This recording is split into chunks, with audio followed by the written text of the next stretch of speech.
Students, जहाँ तक आप लोगों ने समझा था कल, उसके आगे का अंश अब समझिए।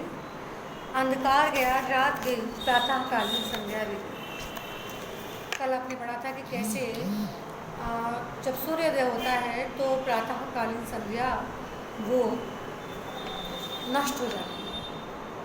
तो उसी संदर्भ में लेखक कहते हैं अंधकार गया, रात गई, प्रातःकालीन संध्या भी गई। जैसे ही रात का साम्राज्य अंधकार अर्थात तिमिर समूल नष्ट हो जाता है, रातें व्यतीत हो जाती है, प्रातःकालीन संध्या भी समाप्त हो जाती है और सूर्य देव की जो विपक्षी दल है उनके कदम उखड़ जाते हैं, पैर उखड़ जाते हैं, तब रास्ता साफ देखकर सूर्य देवता, वासर विधाता, दिन के देवता अर्थात सूर्य देव जो हैं वो अब निकल आने की तैयारी करने लगते हैं। कुलिशपाणी इंद्र की पूर्व दिशा में, कुलिशपाणी वज्र धारण करने वाले जो इंद्र हैं, उन इंद्र की पूर्व दिशा में नए सोने की भांति ही सूर्य की स्वर्णिम सुनहरी पीली रश्मियाँ छा जाती हैं। उस समय सूर्य के आविर्भाव का एक अद्भुत दृश्य जो है वो दिखाई देता है। कभी आपने बड़वा नल का नाम सुना है? बड़वा नल कहते हैं समुद्र की अग्नि को। तो लेखक कहते हैं कि जैसे समुद्र की अग्नि समुद्र को जलाया करती है, सूर्य के उस लाल पीले किरण समूह को देखकर ऐसा प्रतीत हो रहा था कि जैसे वही वड़वाग्नि अर्थात समुद्र की अग्नि समुद्र की अथाह जलराशि को जलाकर तीनों लोगों को भस्म करने के इरादे से समुद्र के ऊपर एकाएक उठने लगी। धीरे धीरे दिननाथ अर्थात सूर्य देवता का जो प्रतिबिंब है वो धरती और आकाश के बीच अर्थात क्षितिज पर उदित नजर आने लगा। तब एक और ही अद्भुत दृश्य का अवलोकन हुआ। ऐसा प्रतीत हुआ कि जैसे वो सूर्य नहीं बल्कि बहुत बड़ा सा कलश है और उस कलश को दिशा रूपी जो अन्य बधुए हैं वो समुद्र के भीतर से बाहर निकालने का उपक्रम कर रही हूँ। सूर्य की किरणें जो हैं उन्हें आप लंबी लंबी मोटी मोटी रस्सियों की भांति समझ लीजिए। वो रस्सियाँ जिससे सूर्य रूपी जो बिंब है, घड़ा है, वो बंधा हुआ है।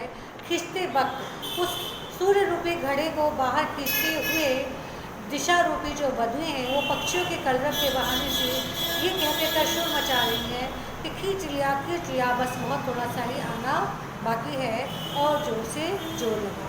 दिगंगनाओं के द्वारा अर्थात दिशा रूपी बधुओं के द्वारा किसी भी तरीके से खींच काच कर सूर्य जो है वो समुद्र की अथाह जलराशि से बाहर निकाल लिया गया और सूर्य का जो प्रतिबिंब था वो चमचमाता हुआ एकदम लाल लाल दिखाई देने लगा। तो लेखक लाल रंग के सूर्य को देखकर उसके संदर्भ में प्रश्न पूछते हुए कहते हैं कि बताओ तो सही, वो सूर्य इस समय जो लाल लाल दिखाई दे रहा है वो कैसा लग रहा है? लेखक कहते हैं मेरे विचार से तो वो ऐसा प्रतीत हो रहा है कि जैसे रात्रि भर समुद्र के अग्नि के भीतर वो तपता रहा है, इसीलिए जब वो बाहर आया तो अंगीठे में पड़े हुए अंगारे की ही भांति लाल दिखाई दे रहा है। और जब उस अंगारे को दहकते हुए अंगारे सदृश सूर्य को समुद्र रूपी अंगीठे से बाहर निकाल कर रख दिया गया तो वो धीरे धीरे धीरे धीरे सफ़ेद होने लगा। तो लेखक कह रहे हैं इसके अतिरिक्त उसके इस प्रकार सफ़ेद होने का और कोई कारण समझ नहीं आ रहा।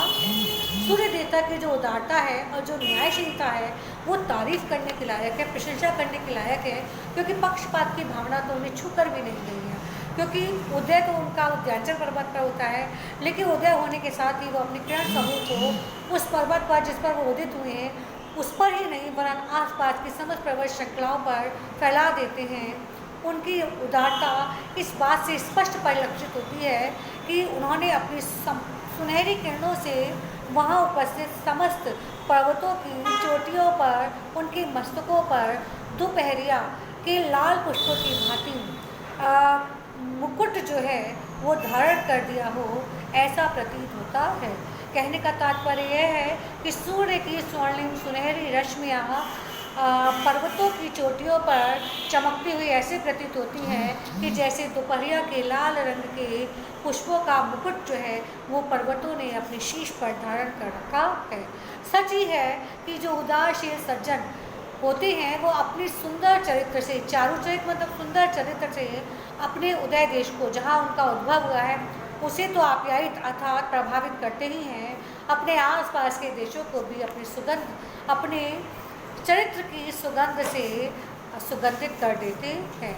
उद्यांचल के शिखर रूपी आंगन में जो धीरे धीरे बढ़ता हुआ सूर्य था, वो ऐसे प्रतीत हुआ कि जैसे उद्यांचल रूपी आंगन में बालक सूर्य जो है धीरे धीरे घुटनों के बल, जानुपाड़ी घुटनों के बल चलता हुआ आगे बढ़ रहा है।